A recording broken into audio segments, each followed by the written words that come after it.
many millions, but only one earth.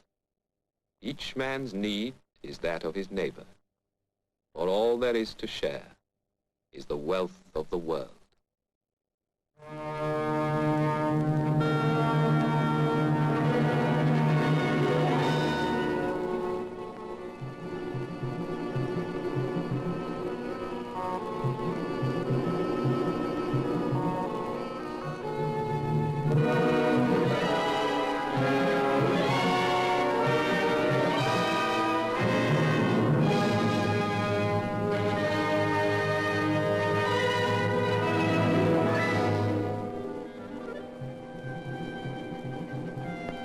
Africa, snow-capped mountains and dark jungles, wide rivers, boundless grasslands, rich in resources that lay untouched since the world began, wild, treacherous, unknown.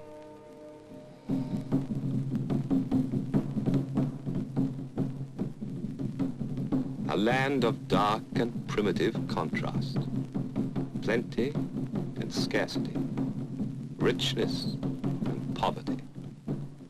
Here lived Africa's peoples, buried in their jungle, too backward to realize the inheritance it offered, the untapped resources of their vast continent. Human need crying in the wilderness. The only answer, the magic of the witch doctor, superstition, age-old fears, recurring plague. In Africa, in its jungles and in its villages, wealth lay wasting.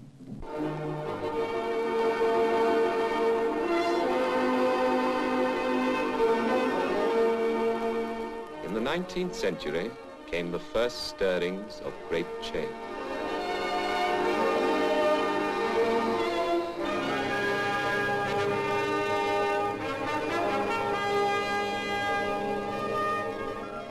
Then for Africa began an era common to all great continents, lands whose size and virgin wealth drew forth extremes in men. The gambler and the missionary, the thief and the honest trader, the despoiler and the man of vision, those who came only to take and those who had something to give in exchange. This was a dark chapter, relieved by the light that the wisest brought into Kenya, the Gold Coast, Nigeria, the Sudan, and into the lands of the Congo. The Congo, a river 3,000 miles and more, draining 1.25 million square miles of jungle and plains, an area 16 times the size of England. Here, growing in profusion in the forest, was a species of palm, whose fruit yielded an oil that meant food to those who lived there.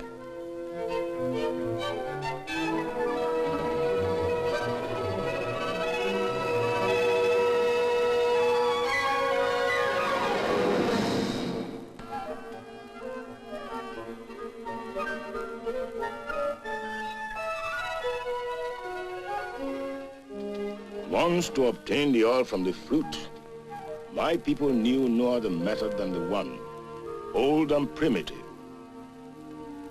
2 sticks and a whisk of dried grass, coaxed into a smoldering flame. For thus it was that man made fire since the world was young. Then the clusters of fruit, broken and boiled in an earthenware jar. Afterwards, they were pounded with pestle and mortar into a mash ready for the presses. Machinery crude but effective that served their simple needs.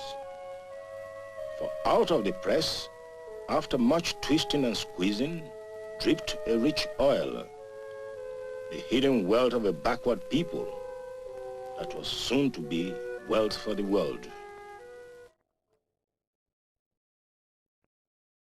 In 1911, an Englishman by the name of William Lever, later to become Lord Leverhulme, was granted a concession by the Belgian government to develop large-scale production of palm oil in the Belgian Congo. Then, in lonely villages, the people listened to the white man, weighed their proposals to work and harvest the land, and having listened, they consulted among themselves. On their answer, much depended, for enterprise like this needed cooperation and goodwill. But at last, it was agreed.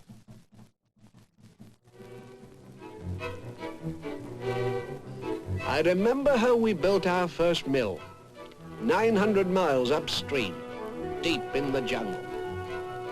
Everything brought up by barge, manhandled into the forest. The first thing was to clear the site. Sounds so easy now in these days of bulldozers and mechanical shovels. Still, together we did it. Belgians, Britons, and the men of the Congo. We used bricks and mortar from the mud of the forest. Simple forges.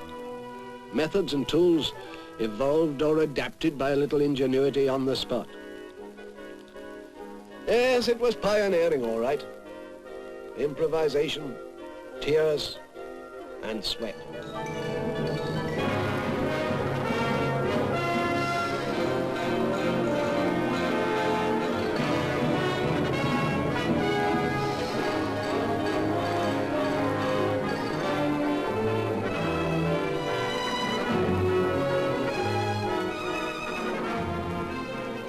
We brought in boilers weighing tons and had to cut a road for them first, hauling them from one length of rail to the other. Heartbreaking patience for a few yards an hour. For ropes, we used creepers from the trees. It needed guts and confidence and goodwill from all concerned. Our long-term plan was to cultivate palms ourselves, to use scientific methods in place of the haphazard growth of the jungle.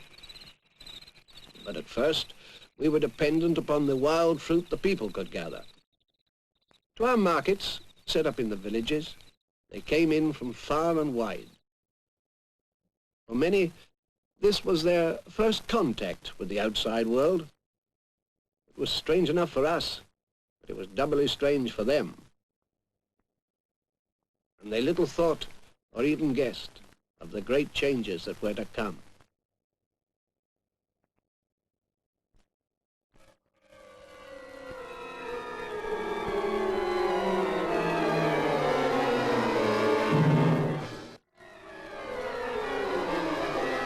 When it came to clearing for our own plantations, there was only one thing in the way, what looked like 1,000,000 years of jungle. The African jungle can be a ruthless enemy, and so we fought it ruthlessly.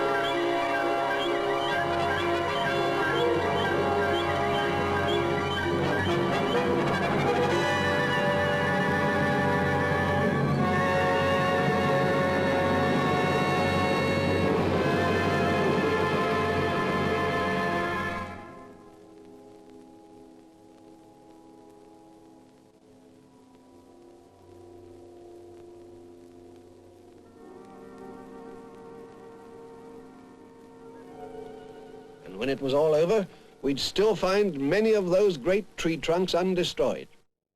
So then it was once more into the breach, with axes and crowbars, cutting and chopping, levering the trunks to the side for time and the weather to finish off. Only by such methods did we plant our palms. Yes, the soil of the Congo was rich with promise. But only by such labor did men turn it into wealth. Cotton, copper, zinc, palm oil. New towns, factories, railways, airlines. What was sown with struggle and patience now yields a precious harvest. 100,000 acres of cultivated palms, yielding oil for soap, for margarine, for fats vital to the world. And the trees which yield life for all the world now yield a better life for those who are born in their shade.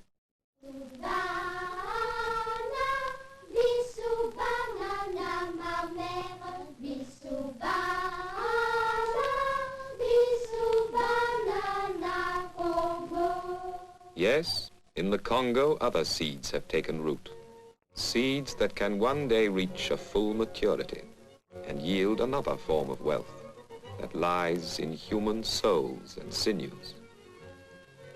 This is a slower harvest that can be reaped only after many generations, after many more years of light and air, that light and air that will kill the rank growths of the jungle, superstition, ignorance, and fear.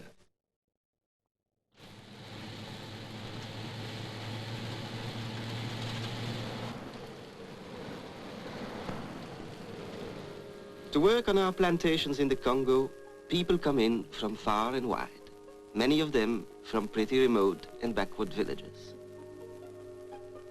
They are the simple people, and to them it's all a little strange, to say the least. They need understanding, patience, sympathy. We need them, and they need us. So it's in the interest of all to get them off to a flying start. But after the way they've been living, a flying start doesn't mean the same to them as it does to you and me. After all, they see a miracle even in a weighing machine. The first thing is to make sure that they are fit. And that's something new to them for a start. In fact, the battle against disease is probably the biggest fight we have in Africa. We even have to show them how to protect their own interests. When we give them an advance in pay, we have to make sure that they put their mark to a decent contract. To make quite certain that they start with food in their stomachs, we give each family a free issue. And as they generally arrive only in what they stand up in, we've got to give them clothes as well. Later on, they will be earning and can buy for themselves. And then they get something which not many people get when they start a job. A house. Pretty simple and small, I admit, but self-contained. And what are they like when they get to the job itself? Well, when you realize the size of the plantations and the number of men working on them, you can see that the headaches are plenty. In Europe, we take skilled labor for granted. But in the Congo, it means training every man from scratch. Every plantation worker and mill hand. Every clerk and office worker. And starting from scratch may mean starting with chaps who've never seen a screw or a screwdriver. But believe me, they learn all right.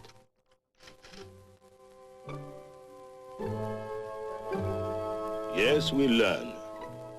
Once to obtain the oil from the fruit, my people knew no other method than the one, old and primitive. 2 sticks and a wisp of grass, cooked into a smoldering flame. Then the clusters of fruit, broken and boiled in an earthenware jar.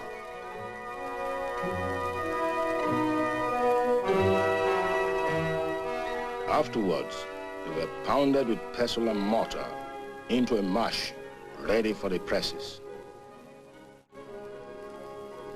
Then out of the press, after much twisting and squeezing, dripped a rich oil.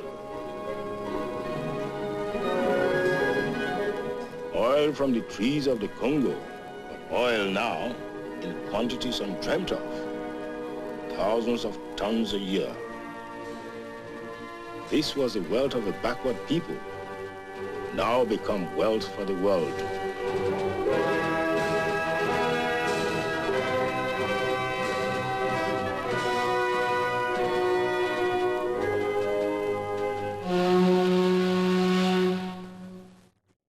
When that siren blows, we know exactly what it means.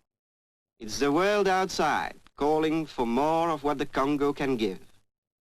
There's a world shortage of fats, and that means increased production. With our science and our experience, it shouldn't be difficult for us to improve and develop and get more oil. But for real progress, well, we know where the solution lies. It lies in the progress of the people. We've done a lot in the short time we've been here, 40 years. But 40 years can only be the beginning of a job this size. If we want to develop production, we've got to develop the community around us. The two things go side by side. Ah yes, sometimes the world is a little impatient. Sometimes it's easy to forget that we found other things in Africa too, and a lot of them are still here. Squalor, ignorance, and disease.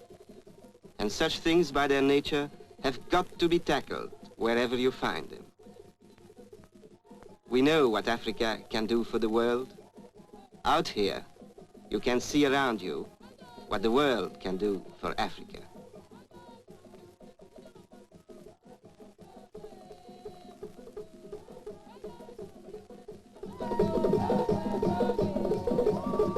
So much done, so much more to do. That is the story of the Congo, of Africa, of all lands rich in resources but unable to develop them alone. The drums beat in the Congo, and the world has begun to listen. For there is more than one harvest. For the greatest wealth the world can know is in the pulse of its people wherever they live. So many millions, but only one earth. Each man's need is that of his neighbor, for all there is to share is the wealth of the world.